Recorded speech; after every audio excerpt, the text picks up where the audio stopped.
So a question I keep getting asked a lot lately is, what is going on with the energies at the moment? What's going on with the planets? Because there's so much just like endings, sadness. It's like a horrible sludgy energy. So people who feel the energy, they're like, it just feels wrong. It feels like there's something about to happen. It feels quite negative. So what is going on? And the answer to this is, most of the planets right now are in the wrong places. So we have the sun in Libra, as it's Libra season, where the sun is in fall because it's exalted in the opposite sign of Aries. So in this position, the sun is a little bit not necessarily able to do what, you know, the sun is a planet that is about all passion, doing what you want to do, and your creativity, your heart, what your heart desires, all that sort of stuff. So here in Libra, there's an element of partnership, not being able to outshine your partner, teamwork, compromise, all that sort of stuff, which just makes the sun not quite in its happy place for sure. I'm filming this on the 9th of October, and the moon has now just moved into Capricorn as well. So the moon in Capricorn is in the opposite sign to its home sign of Cancer, so it's in detriment here. It's just not a really good strong place for the moon to be in detriment. It's whereas the moon likes to sort of feel its way around and get things going in its own emotional way. This is kind of strict to the rules, stuck. It's kind of too rigid for the moon to really enjoy being in this position. We also have Mercury, which is currently still in Libra. Now, if you remember back to the new moon eclipse that's just happened last week, Black Moon Lilith was conjunct the Sun at the time. It's now conjunct Mercury, and we have Mercury, Libra, Black Moon Lilith, all in Libra. Mercury, the Sun, and all in Libra with Black Moon Lilith. So there's this feeling of longing, sort of desiring something we can't achieve, we haven't got in our lives. So there's this element of just not feeling very satisfied, really wanting that thing, whether it be financial, whether it be partnership wise, or whether it be some sort of equality or justice, being as it's in Libra. So there's this element of just like not getting what you want. And then we move on to Venus. So Venus is currently in Scorpio, and in Scorpio it's opposite its home sign of Taurus, so it is in detriment also. So we've got Venus in detriment, and in his position, Venus is a bit like it's kind of where things are a bit seductive and a bit under the radar, secret love affairs, secret money, debts. It's a little bit sordid. It's a little bit it's not lovey-dovey, as Venus is a planet of love. It's kind of secret, and there's debts and there's things going on which is just a little bit off. And also with Scorpio being traditionally ruled by Mars, it's kind of the sort of sex and the dirty side of love, rather than actual like love. Venus, planet of Venus. So yeah, it's a bit dingy there. And then you've got Mars is in Cancer, but also Mars is now in the shadow phase just before it goes into retrograde in December. So Mars retrogrades happen about once every 18 months, 2 years, something like that. And so we're in the shadow phase, and this is a time where we kind of just lose a lot of motivation in the things we're doing. It's to kind of realign us to where we want to be going in life. But at the moment it's slowed right down because it's in the shadow period. It's slowing right down before it goes retrograde, and Mars is not a planet to go slow. Mars is the planet that wants to like go fast. It wants to give us action. It wants to give us, the motivation, the drive, ambition to achieve something. It's about really getting out there and going for it. And in Cancer, it's more just about this sort of feeling. It's overprotective. It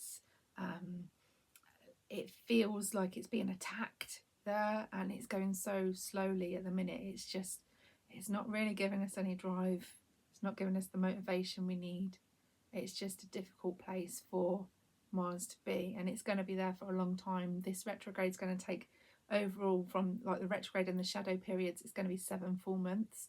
So we're talking May next year, 2025. And so it does go into Leo, but then it comes back into Cancer. So it's a long 7 months. And then we move on to Jupiter, and on the 9th of October today, Jupiter has just gone retrograde. And Jupiter retrograde is like when all the opportunities that we thought would come in, they just sort of go wrong. They don't quite go as we wanted them to go. So it's about making your own opportunities, going inward. What do I want? What do I want to achieve? And making that opportunity for yourself, not looking for that like job opportunity, or not looking for that opportunity in something else, but how can we do it for ourselves? It's an interesting time. It happens every year, but yeah, we've just gone into Jupiter retrograde. Also, Jupiter is in Gemini, which is the opposite sign to its home sign, so it's also in detriment. So a detrimented Jupiter, and also when you think about Gemini, is quite like peoply, it's quite social. So we might find ourselves with this retrograde going a bit inwards, not wanting to expand our circle of friends, kind of wanting to just go back to our old friendship groups, people we know the most, like really closing down on that sort of social side, who we want to include in our social circle, and that sort of thing, with it being in Gemini. And yeah, so that's detriment as well. We then have Saturn in Pisces, and it's also in retrograde.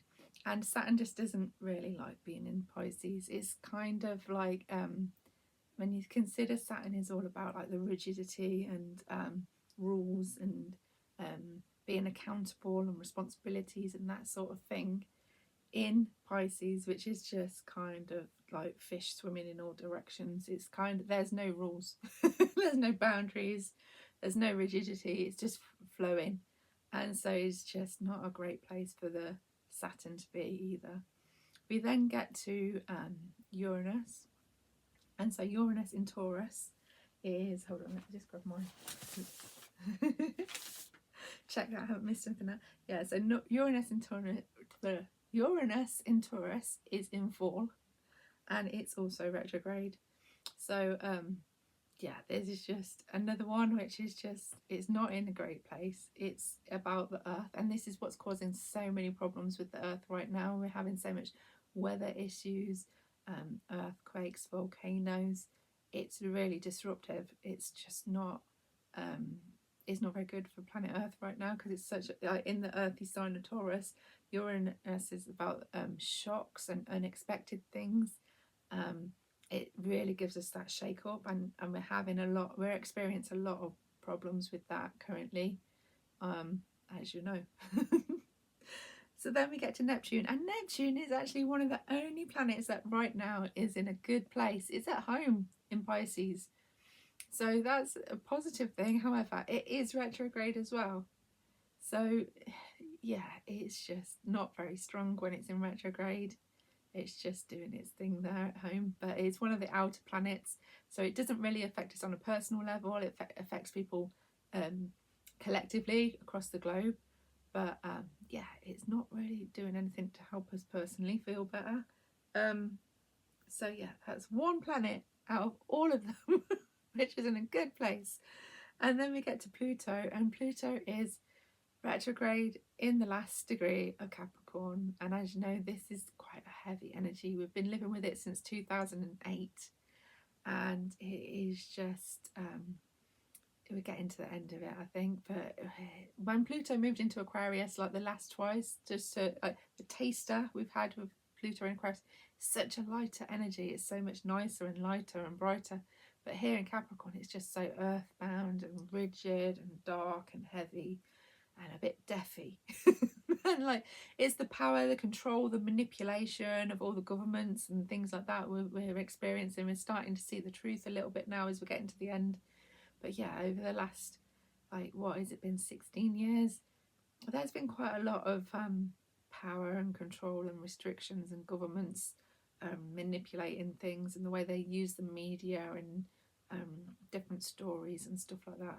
So yeah, it's a heavy time. It really is a heavy time. Also, we have to consider that for the whole of 2024, we've had no outer planets in fire signs. So that's not really given us spark. We've kind of had a watery, washed out, earthy, airy year with no fire. So the only times we have had fire has been when it's been like Aries season, but unfortunately that was the eclipse season, and it was a very powerful eclipse season at the start, like in April. And so that brought about a lot of like sadness and death and endings and things in people's lives, big change. Then we had the Leo season, which was the other fire sign, which gave us a little bit of fire, but at the same time we had Mercury retrograde during July. So that was a bit of difficult.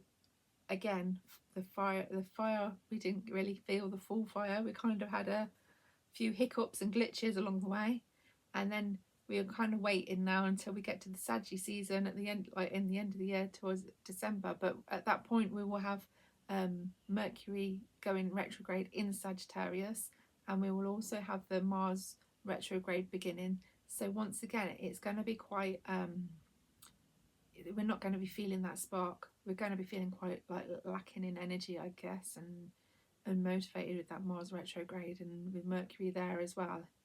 So yeah, it's been quite a 2024, and you're all fine for like feeling a bit like this just isn't good energy at the moment. No, it is not. But as we move into next year, we will have a few of the outer planets moving into fire, so it'll be more of a fiery year next year. But it'll get the sparks flying. Whether that'll be a good thing or not, we'll wait and see to find out. Thank you for listening. Cheers.